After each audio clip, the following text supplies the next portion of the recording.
अस्सलाम वालेकुम भाइयों, ये देखिए नॉर्थ कोरिया में कुरान का करिश्मा, पूरा वीडियो देखिए माशाअल्लाह। कि हाल ही में किम जोंग ने मुसलमानों को लेकर क्या बड़ा फैसला लिया है और इस्लाम और कुरान को लेकर किम जोंग ने क्या बड़ा बयान दिया है, जानकर यकीनन आप भी हैरान रह जाओगे। इसलिए आज का यह वीडियो आप सभी के लिए बहुत खास है, आप इसको आखिर तक जरूर देखें। और सबसे पहले अगर आप भी इस्लाम को सुपर पावर मानते हो तो आप इस वीडियो को दिल से एक लाइक जरूर कर दें और मेहरबानी करके इसे शेयर भी कर दें ताकि और भी लोगों के पास में यह वीडियो पहुंच जाए। तो चलिए दोस्तों शुरू करते हैं। दोस्तों, नॉर्थ कोरिया पूर्व एशिया का एक देश है। यह पूरी दुनिया का एकमात्र ऐसा देश है जो इस बात की परवाह नहीं करता है कि क्या सही है और क्या गलत है। यहाँ पर छोटी छोटी बातों को लेकर भी अजीबोगरीब कानून बने हुए हैं जिनका पालन न करने पर इस देश के नागरिक को सीधी मौत की सजा दी जाती है। ऐसा इसलिए क्योंकि आप सभी जानते हो कि किम जोंग नॉर्थ कोरिया का एक सनकी लीडर है। साल 2011 में सत्ता संभालने के बाद से ही किम जोंग की पहचान इंटरनेशनल मीडिया में एक सनकी तानाशाह की रही है। किम जोंग के अजीबोगरीब फैसलों की खबरें अक्सर पूरी दुनिया की मीडिया में चलती रहती हैं। हम आपको बता दें कि नॉर्थ कोरिया में किम जोंग की इजाज़त के बगैर एक पत्ता तक नहीं हिलता है। यानी कि नॉर्थ कोरिया में जो कुछ भी होता है वो सब कुछ किम जोंग की परमिशन से ही होता है। यानी कि नॉर्थ कोरिया में किम जोंग की इजाज़त के बगैर कुछ भी नहीं होता है। जो इंसान एक बार नॉर्थ कोरिया में चला जाता है फिर उसको नॉर्थ कोरिया से वापस बाहर निकलने की इजाज़त नहीं मिलती है। यही वजह है कि नॉर्थ कोरिया में कोई भी जाना पसंद नहीं करता है। धर्म क्या है, लोग कैसे कपड़े पहनेंगे, लोगों को अपने घर से निकलना है या नहीं निकलना है, खूबसूरत लड़कियों को सिर्फ नौकरी पर रखना है, इन सब बातों को किम जोंग डिसाइड करता है। चलिए अब आपको बताते हैं कि नॉर्थ कोरिया में 2015 में कितने मुसलमान थे और आज वहां पर कितने मुसलमान हैं और हाल ही में मुसलमानों को लेकर किम जोंग ने क्या बड़े फैसले लिए हैं। दोस्तों, एक मशहूर वेबसाइट के मुताबिक 2015 में नॉर्थ कोरिया की कुल आबादी 2,61,00,000 थी, जिनमें से 4,11,000 की आबादी ईसाई धर्म की थी और करीब इतने ही बौद्ध धर्म को मानने वाले लोग थे। वहीं पर अगर बात की जाए मुस्लिम आबादी की तो हम आपको बता दें कि 2015 में नॉर्थ कोरिया में सिर्फ 3,000 के आसपास मुसलमान थे। यानी कि 2015 में नॉर्थ कोरिया में सिर्फ 3,000 मुस्लिम ही थे, जो कि आज बढ़कर 30,000 के करीब हो चुके हैं। इसके अलावा हम आपको यह भी बता दें कि इससे पहले नॉर्थ कोरिया की मस्जिदों में जब भी अजान दी जाती थी तो सिर्फ मस्जिद के अंदर तक ही वो अजान की आवाज़ सुनाई देती थी। यानी कि मस्जिद में लगने वाले लाउड स्पीकर सिर्फ मस्जिद तक ही सीमित थे। यानी कि अजान की आवाज़ मस्जिद से बाहर नहीं जा पाती थी। लेकिन हाल ही में किम जोंग ने यह फैसला लिया है कि अब नॉर्थ कोरिया की मस्जिदों के ऊपर भी लाउड स्पीकर लगाए जा सकेंगे ताकि यहाँ पर रहने वाले मुसलमान भी लाउड स्पीकर से अजान की आवाज़ को आसानी से सुन सकें। इसके अलावा दोस्तों, आपको यह जानकर भी खुशी होगी कि नॉर्थ कोरिया की सुप्रीम कोर्ट ने भी अब मस्जिदों के ऊपर माइक लगाने की परमिशन दे दी है। अब नॉर्थ कोरिया में रहने वाले मुसलमान भी अजान की आवाज़ को सुन सकेंगे और अजान की आवाज़ सुनकर वो मस्जिदों में नमाज पढ़ने के लिए जा सकेंगे। दोस्तों, अब आप सोच रहे होंगे कि नॉर्थ कोरिया में अचानक से इतना बदलाव कैसे आ गया, किम जोंग अचानक मुसलमानों के बारे में सोचने कैसे लग गया। तो हम आपको बता दें कि इसके पीछे एक कहानी है।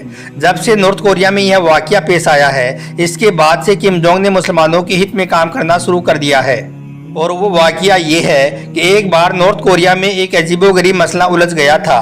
फिर आप देखें कि उस मुश्किल मसले को कुरान पाक की एक आयत ने चुटकी में कैसे सुलझा दिया। यानी कि उस मसले का कैसे हल कर दिया जिसे देखकर सिर्फ डॉक्टर ही नहीं बल्कि वहाँ पर खड़े तमाम लोगों ने वहीं पर खड़े खड़े इस्लाम कबूल कर लिया। और यही नहीं, फिर जब इस बात के बारे में किम जोंग को पता चला तो वो भी हैरान रह गया और अल्लाह की जात को मानने पर मजबूर हो गया। दोस्तों, दरअसल हुआ ये कि नॉर्थ कोरिया के एक हॉस्पिटल में 2 डिलीवरी के केस एक साथ हो गई, जिनमें से एक औरत को लड़का पैदा हुआ था और दूसरी औरत को लड़की पैदा हुई थी। अब उस हॉस्पिटल का निज़ाम ये था, यानी कि उस हॉस्पिटल का सिस्टम ये था कि बच्चे की पैदाइश के बाद बच्चे की कलाई पर उसकी माँ के नाम का एक टैग लगा दिया जाता था। यानी कि उसकी माँ के नाम का एक स्टिकर लगा दिया जाता था। लेकिन उस रोज हुआ ये कि जो नर्स वहां पर काम कर रही थी वो थोड़ी जल्दबाजी में थी, इसलिए वो उन बच्चों की कलाई पर टैग लगाना भूल गई, यानी कि वो स्टिकर लगाना भूल गई। इस वजह से वो दोनों बच्चे आपस में मिक्स हो गई। अब ऐसे में उनके लिए यह मालूम करना मुश्किल हो रहा था कि इनमें से बेटा किस औरत के पैदा हुआ है और बेटी किस औरत के पैदा हुई है। इस मसले को देखकर हॉस्पिटल में तमाम डॉक्टर हैरान और परेशान रह गए और सोचने लगे कि अब इस मसले का हल कैसे ढूंढा जाए, यानी कि अब इस मामले को कैसे सुलझाया जाए।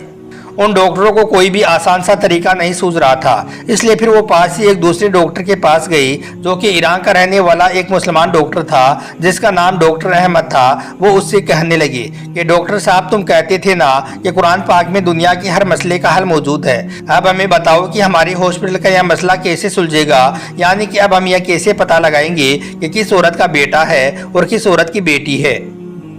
तो यह सुनकर वो मुसलमान डॉक्टर मुस्कुराने लगा और कहने लगा कि बेशक कुरान पाक में दुनिया के हर मसले का हल मौजूद है और मैं आपको इस मसले का हल भी ज़रूर बताऊंगा, लेकिन इसके लिए आप मुझे थोड़ा वक्त दीजिए। इसके बाद उस मुस्लिम डॉक्टर ने बड़े बड़े आलिमों को फ़ोन मिलाया और इस मसले का जिक्र किया, यानी कि वो उन्हें इस मसले के बारे में बताया और इस मसले का हल पूछने लगा। यानी कि वो उन आलिमों से कहने लगा कि आप मुझे बताएं कि कुरान पाक में इस मसले का क्या हल है।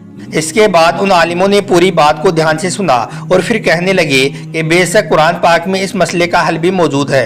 उन्होंने बताया कि कुरान पाक की सूरह यूनुस की एक आयत है जिस पर गौर करने पर इस मसले का हल मिलता है, और उस आयत का तर्जुमा ये है कि एक मर्द की हिस्सेदारी दो औरतों के बराबर में होती है, यानी कि लड़के की माँ का दूध लड़की की माँ के दूध से दोगुना होता है। इसके बाद उन आलिमों ने हज़रत अली रजी अल्लाह तआला अन्हो के दौर का एक वाक़या भी बयान फरमाया जो नुज़्ज़तुल मजालिस जिल्द नंबर 2 और सफ़ा नंबर 355 में मौजूद है। उन आलिमों ने बताया कि एक मरतबा हज़रत अली के दौर में भी दो औरतों ने एक साथ बच्चे जने। रात काफ़ी अंधेरी थी, उनमें से एक औरत को लड़का पैदा हुआ था तो एक औरत को लड़की पैदा हुई थी। अंधेरा ज़्यादा होने की वजह से उनको यह मालूम नहीं चल सका कि कौन सा बच्चा किस औरत का है, यानी कि बेटा किस औरत के पैदा हुआ है और बेटी किस औरत की पैदा हुई है। इस वजह से फिर उन दोनों औरतों में झगड़ा होने लगा। वो दोनों औरतें कहने लगी कि बेटा उसके यहाँ पर पैदा हुआ है। इस वजह से फिर यह मसला बहुत ज़्यादा उलझ गया था। इसके बाद उन दोनों औरतों को हज़रत अली की बारगाह में पेश किया गया। हज़रत अली के सामने दोनों औरतें कहने लगी कि लड़के की माँ मैं हूँ। हज़रत अली रज़ी अल्लाह तआला अन्हो ने दोनों औरतों की बातों को गौर से और ध्यान से सुना और इसके बाद आप रज़ी अल्लाह तआला अन्हो ने फरमाया कि तुम दोनों थोड़ा थोड़ा दूध अपनी छातियों से निकाल कर मेरे पास लाओ। इसके बाद वो दोनों औरतें गई और अपना अपना दूध निकाल कर ले आई। आप रज़ी अल्लाह तआला अन्हो ने उन दोनों औरतों के दूध को तोला, यानी कि उनका वजन किया। फिर आपने देखा कि एक औरत का दूध दूसरी औरत के मुकाबले में दोगुना पाया गया है। यह देखकर फिर आपने फरमाया कि जिस औरत का दूध भारी है, यानी कि जिसका दूध वजनी है, बेटा उसी औरत का है। यह फैसला सुनकर लोगों ने हज़रत अली से पूछा कि आपने यह मसला चुटकी में ही कैसे हल कर दिया। तो इस पर आपने फरमाया कि कुरान पाक में इरशाद फरमाया गया है कि खुदा ने मर्द को हर चीज़ में फजीलत दी है, यहाँ तक कि ग़िज़ा में भी। एक मर्द की हिस्सेदारी एक औरत के मुकाबले डबल होती है।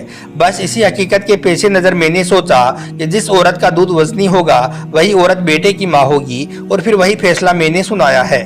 दोस्तों, आलिमों की इन बातों को सुनने के बाद डॉक्टर अहमद ने उन डॉक्टरों को कुरान पाक की इस आयत के बारे में बताया और इसका मतलब भी उन्हें समझाया। फिर उस मुस्लिम डॉक्टर ने कहा कि कुरान पाक के हिसाब से इन दोनों औरतों के दूध का वजन किया जाए, यानी कि इनको तोला जाए। जिसका दूध वजनी होगा बेटा उसी औरत का होगा। लिहाजा फिर उन दोनों औरतों के दूध को तोला गया तो देखा गया कि पहली औरत के मुकाबले दूसरी औरत के दूध का वजन दोगुना है और उसमें विटामिन और ग्लूकोज की मात्रा भी पहली औरत के मुकाबले दोगुने पाई गई है। तो दोस्तों, अब यह बात साबित हो चुकी थी कि लड़के की माँ कौन सी औरत है और लड़की की माँ कौन सी औरत है, यानी कि अब बेटा और बेटी का फैसला हो चुका था। उस मुस्लिम डॉक्टर ने उन डॉक्टरों को बताया कि हमें कुरान पाक कहता है कि एक मर्द की हिस्सेदारी दो औरतों के बराबर होती है, यहाँ तक कि ग़िज़ा में भी। यह देखकर उस हॉस्पिटल के डॉक्टरों को यह समझ में आ चुका था कि विज्ञान और डॉक्टर कुरान पाक के पीछे हैं और कुरान पाक में दुनिया के हर मसले का हल मौजूद है। अब वो डॉक्टर इस्लाम में दाखिल होने को उतावले होने लगे, मगर अभी भी उनके मन में कुछ चल रहा था जिसके लिए वो बच्चे का और उसके बाप का डीएनए टेस्ट करना चाहते थे। इसके बाद डॉक्टरों ने उस लड़के का और उसके बाप का सैंपल लेकर डीएनए टेस्ट करवाया, मगर फिर उसकी जो रिपोर्ट आई उसे देखकर उन डॉक्टरों के भी होश उड़ गई, क्योंकि उन बाप और बेटे का डीएनए टेस्ट बिल्कुल सेम था और जैसा कुरान पाक में इरशाद फरमाया गया है वैसा ही उन्हें कुछ देखने को मिला था। यह देखना था कि फिर उन सारे डॉक्टरों ने वहीं पर खड़े खड़े कलमा पढ़ लिया और वो सब के सब वहीं पर मुसलमान हो गई। और यही नहीं, फिर जब यह बात हॉस्पिटल के बाहर निकली तो और भी बहुत से लोग इस्लाम में दाखिल हो गई। उम्मीद करता हूं कि आज का यह वीडियो आपको अच्छा लगा होगा। पसंद आया हो तो आप इसे दिल से एक लाइक ज़रूर कर दें और मेहरबानी करके इसे शेयर भी कर दें ताकि और भी लोगों के पास में यह वीडियो पहुंच जाए। आपका वीडियो देखने के लिए बहुत बहुत शुक्रिया।